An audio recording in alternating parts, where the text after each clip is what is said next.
And now we conclude tonight's performance with my favorite husband in Valentine's Day.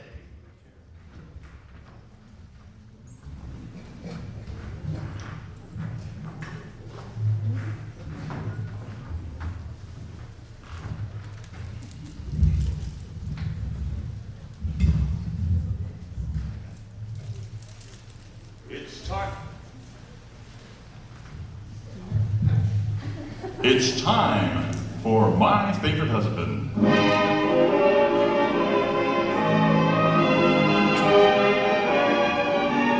Yes, it's the new gay family series. Liz and George Cooper, two people who live together and like it.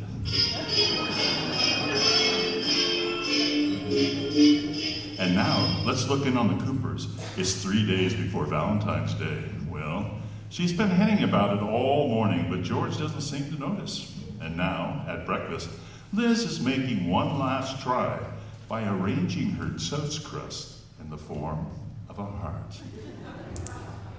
George? Hey, George? George, look at my plate. Oh yeah, you should eat those crusts, Liz. They're good for your teeth. That's my romantic husband. George, didn't you know what shape they're in? Huh? A triangle. No. A pumpkin. No. George, when two people are in love and are going to get married, what does it affect the most? Oh, don't tell me that's a pocketbook. No, it's a heart. Doesn't that remind you of anything? Oh yes, I gotta take my liver pills. Why don't you go read your paper? I was trying to remind you that Valentine's Day is coming up. Oh, that's it? Oh, you don't have to remind me. I didn't. No, every ad in the newspaper is full of it. What a racket. It's not a racket. It's a wonderful romantic holiday, and I like it. You know how it started? Well, St. Valentine's was No, I don't. Do you? Well, it just so happens that I do. It seems that years ago there were two kindly old gentlemen who thought love was so wonderful that they set aside a day to honor all sweethearts and lovers, and they called it St. Valentine's Day. Oh, isn't that sweet? Who were they? A candy maker and a florist. Oh, George, I suppose you think a department store owner invented mothers so they could have Mother's Day. You know, you might be right. Well, St. Valentine's Day doesn't just mean candy and flowers. It's the spirit of loving that counts. If you really love someone enough, they'll know without any presents. Are you serious? Yes.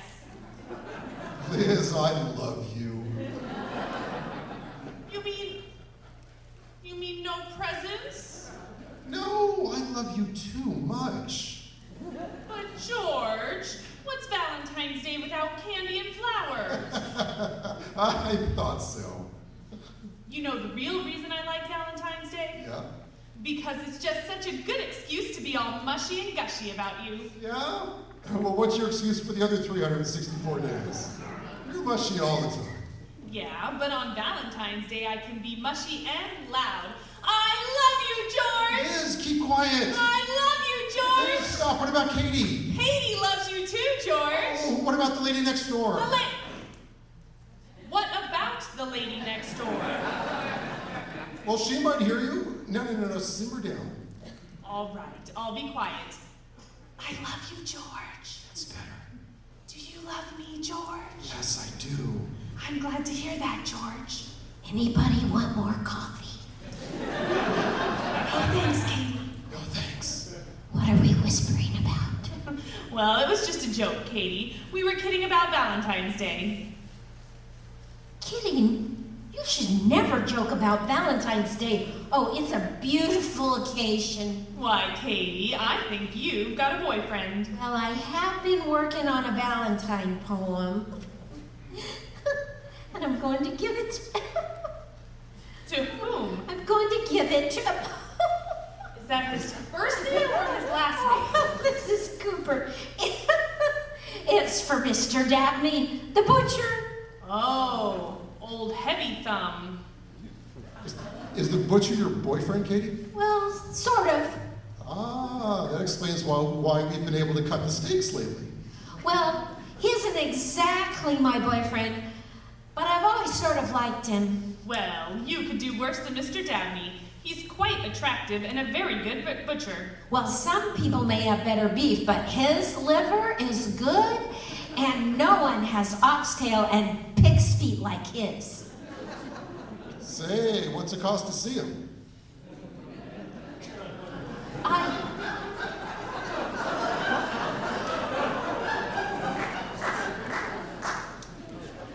I do have a problem, though, Mrs. Cooper. I haven't got the nerve to give Mr. Dabney the Valentine I wrote to him.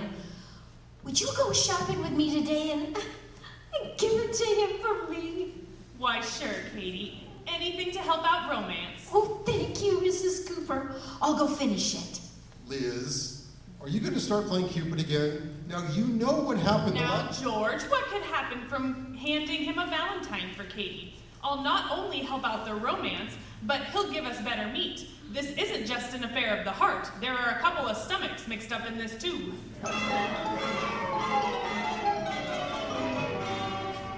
There he is, Mrs. Cooper. Well, give me the Valentine. I'll hand it to him. Okay, here.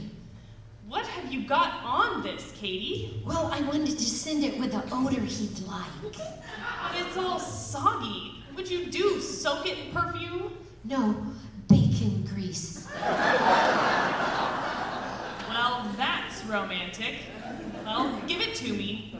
Okay, I'll be watching from the grocery department. All right. Good morning, Mr. Dabney. Hi, Miss Cooper. How are things in the meat market? Fine, Miss Cooper. What can I do for you today? Well, I didn't come to buy anything today, Mr. Dabney. I'm here on sort of a personal matter. I happen to know, one of your customers thinks you're, rather nice. No. Yes. She's been too bashful to tell you, but, since it's almost Valentine's Day, she wants you to know she likes you a lot. You know something, Miss Cooper? What? I like you a lot, too. Now, wait a minute. I'm not the one. Still bashful, eh? Oh, you little minx. Now, just a second, Mr. Dabney. I happen to be speaking for someone else. That's what what's that you're hiding behind your back? Oh, how did I get mixed up in all this? Here, this'll straighten things out. It's a Valentine. Oh, Miss Cooper, I feel like such a hero. I don't have one for you. Now stop this nonsense. Now, wait a minute. I'll get you a heart-shaped piece of salami. Look, just read the Valentine and you'll see what I'm trying to tell you. All right, Liz. It looks so beautiful. Oh, and how did you know my favorite aroma, Swiss Premium? Read the Valentine. All right. If you'll be mine, then I'll be thine. You set my heart a quiver. Say you'll be my Valentine and send 2 pounds of liver. Well, that's a practical thought. Oh, Miss Cooper, this is touching. Did you write this all by your little self? For the last time, no. Look at the signature.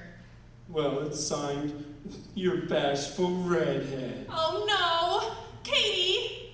Oh, she's gone. Oh, don't you try to No, pretend. you stay there. Oh. You stay right behind that counter. Oh, come here, you bashful redhead. Now you listen to me. Katie has red hair too. We are both redheads. She's the one for you. Listen, 2 houses may have red roofs, but you don't pick the one with sagging foundations. Well, it's too bad your fish isn't as fresh as you are. Oh, don't try to fight this thing, my little tenderloin. It's bigger than both of you. Now stop this, Mr. Dabney. What about Katie? She's bigger than both of us, too. Oh, Miss Cooper, I've admired you for years. Each little lamb chop you brought and bought. I personally put the pants on it. I feel as though part of me belongs to you. So do I. You feel as though part of me belongs to you? Yes, your thumb. I've paid for for it often enough. Oh. Goodbye, Mr. Dabney. Oh, it was simply awful, Katie. He came right out of his store and followed me down the block. We'll just have to stop trading there. I could never face that Mr. Dabney again. Oh, I'm sorry, Mrs. Cooper. I shouldn't have gotten panicky and run away. Well, I'm sorry it ruined your romance. Oh, I'll get over it in time. I have a date with the milkman tonight. Well, that's good. Now we're going to get tough meat again. It'll be nice to have fresh eggs. I left his Valentine in an empty milk bottle. Well, that's romantic. What did it say? I said, I love you, dear. Don't be surprised. Leave 2 quarts of homogenized. Uh-huh. Well, listen, Edgar Guest, do me a favor, will you? I made a check out for Mr. Dabney, and I wish you'd go out and mail it. The sooner I sever connections with that wolf, the better. Yes, ma'am, I will. Here, mail this one too. It's a Valentine. Why, Mrs. Cooper, who are you sending a Valentine to? To George, of course. I thought it'd be sort of fun for him to get one at the bank. It's a copy of our first Valentine I ever sent to him when I was only 16 years old.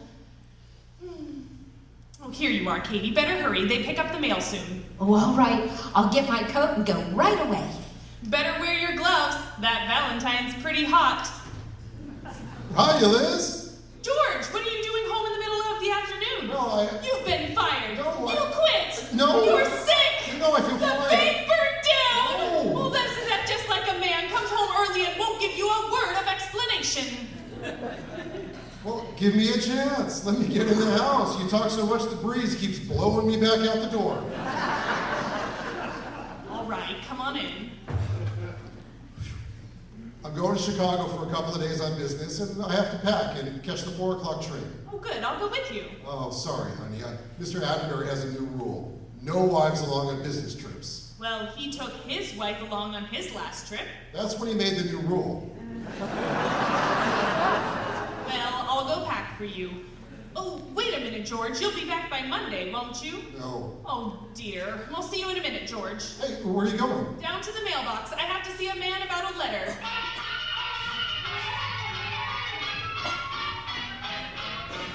Katie! Katie! What's the matter, Mrs. Cooper? Did you mail those letters yet? Yes? Oh, darn it. Has the mailman collected them? No, I don't. Oh, there. He's just opening the mailbox now. You go home, Katie. I'll be back in a few minutes. All right, Mrs. Cooper. Hello. Hello. How are you today? Chief Chair, I've never seen you before in my life. You really want to know? I feel rotten. My rheumatism's acting up. Oh, I'm sorry. Oh, sure. Are you, picking up the mail? Well, I'm a Confederate soldier, and these are messages for General Lee. Well, you don't have to get nasty about it. What do you got on your mind, young lady? It's very simple. There's a letter in that box that I want. Oh, tampering with the mail, eh? No, I wrote it myself. That's my letter, the blue one on the top of the pile. Take your hands off that letter. But it's mine, see? It's addressed to my husband, and there's my name in the corner. Liz Cooper, see? Prove it. Well, look at the initials on my purse. LC. You gotta have better proof than initials on a purse. Here's a snapshot. What about it? Well, see, it's me. Let me see. Oh, by golly, it is you. Well, that's proven. No, wait a minute. You can't trick me like that. Look, the flap isn't open on very tight. Look inside and I'll tell you what's in it.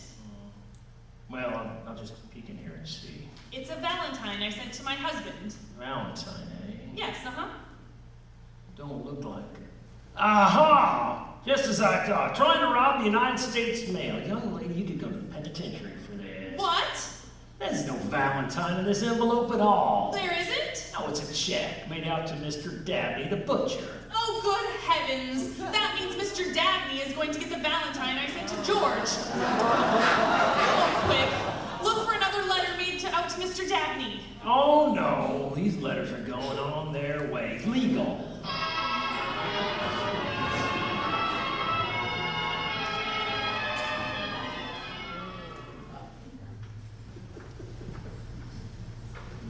Liz this mail to Valentine to George, but she got it in the wrong envelope, and it's going to Mr. Dabney, the butcher, who already mistakenly thinks that Liz is in love with him. Well, it's early the next morning, and Liz is at Mr. Dabney's, waiting to intercept the letter when it comes. In order to make it look like strictly business, Liz has been making purchases every few minutes.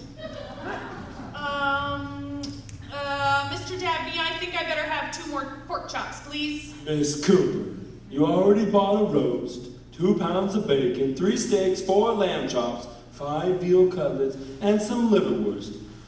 I got an idea. What's that? You now have more meat than I do. Why don't you start selling it back to me?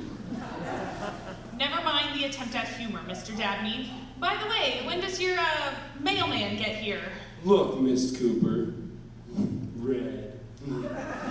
You're not fooling anybody, pretending to buy meat, making small talk about the mailman, all because you want to be near me.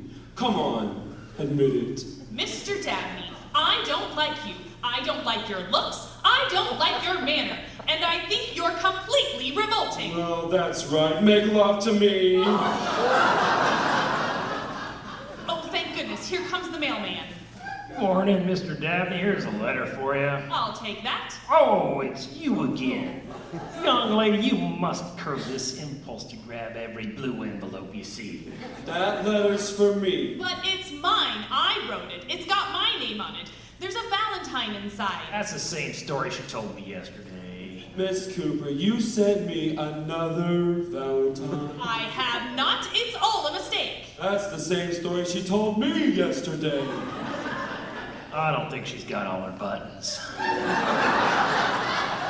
Mr. Dabney, here's your letter. Over my dead body. Hey, give me that letter. Come back here. Oh my goodness, help, police! She just held up the United States mail! Now, don't fret, Mrs. Cooper. Everything's going to be all right. But Katie, how will I ever tell George I was arrested for robbing the United States mail? And that he has to appear in court with me tomorrow. It won't be easy. Well, anyway, at least this one time I'll have an answer for George when he says, "What's new?" Here he comes. Good luck. Hi, Liz. Hi, dear. Well, what's new? I'm glad you asked that. I've been sent to Alcatraz. Alcatraz. Liz, you joined a pyramid club. No, let me explain, George. You see, I sent a letter to the butcher by Valentine by mistake, and since it was already mailed, he wouldn't give it back to me. The butcher? No, the mailman. So I waited at the butcher shop until he got there, but when I grabbed the Valentine, he called the police. The mailman? No, the butcher. And I tried to explain that it was all a mistake, but he wouldn't listen. Mailman or the butcher? The police. Then we all had to go down to the police court, and he said it was a federal offense, and I ought to be ashamed. The mailman, the butcher, or the policeman? The judge. Now, do you understand, George? Perfectly. The butcher sent the mailman a mushy Valentine, and the judge will send you to prison if I don't marry the policeman. What's going on here? Keep calm, George. Look, they'll drop the charges if you and I appear in domestic relations court tomorrow. Domestic relations? I'm a victim of circumstantial evidence, George. The judge wants to make up his mind. About what? Whether I should stay with you or marry Mr. Dabney. Oh, no!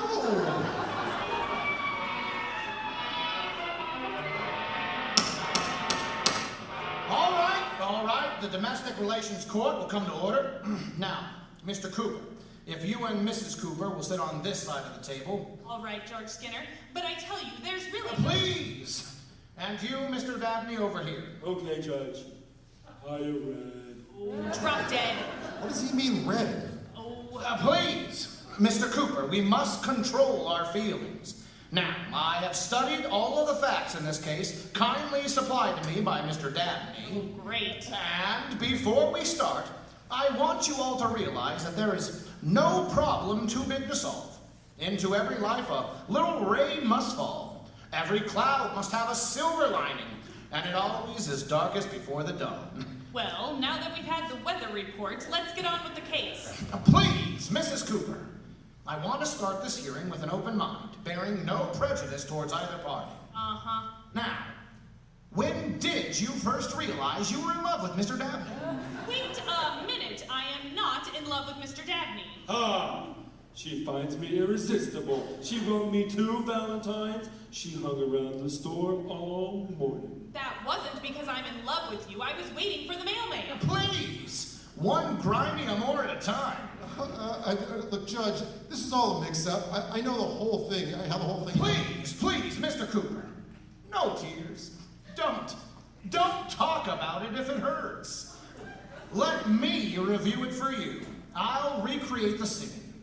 You, Mrs. Cooper, the bored, indifferent housewife, tired of your drab, humdrum life, just waiting for an opportunity to break away from it all. And then one day, your husband announces he must leave town, and you realize this is your chance, your opportunity to escape from this colorless, unimaginative man. Now, just a minute. Stop, George. I want to see how this turns out.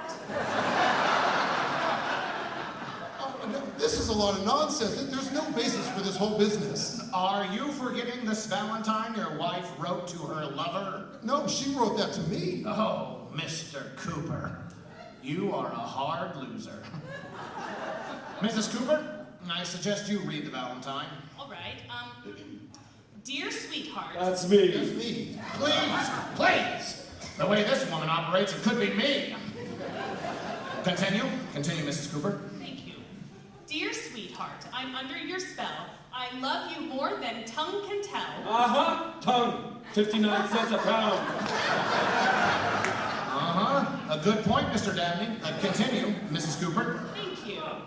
My lover, I have this to say. I care for you in the very worst way. That ought to prove it.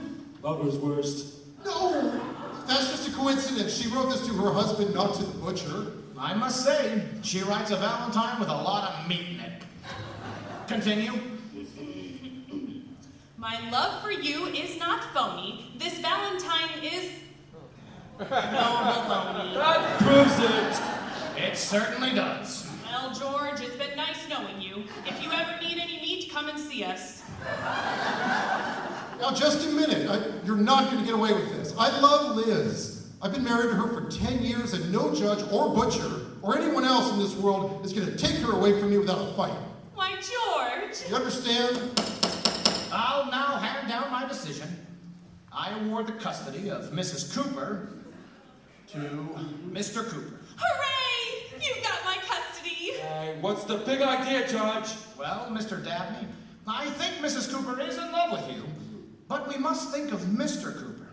When I give a man a chance to get rid of his wife after 10 years of marriage and he doesn't take it, he's in a bad shape. He needs someone to look after him. Case dismissed. Liz, I hope this will be a lesson to you. Now see what can happen when you start messing around in other people's affairs? Yes, George. Now, this might really have gotten nasty and gotten spread all over the papers. Oh, wouldn't that have been terrible? Be quiet, please. I must have quiet. You have been listening to your daily radio session in kindly Judge Skinner's Domestic Relations Court. With us today were Mr. and Mrs. Cooper. Oh no, George, the whole thing's been on the air!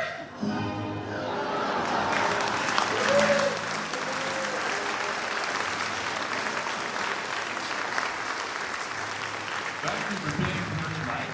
Please join us on March 9th for another edition of STAC's Golden Age of Radio Performances, right here at the First Congregational Church. Good night and travel safely.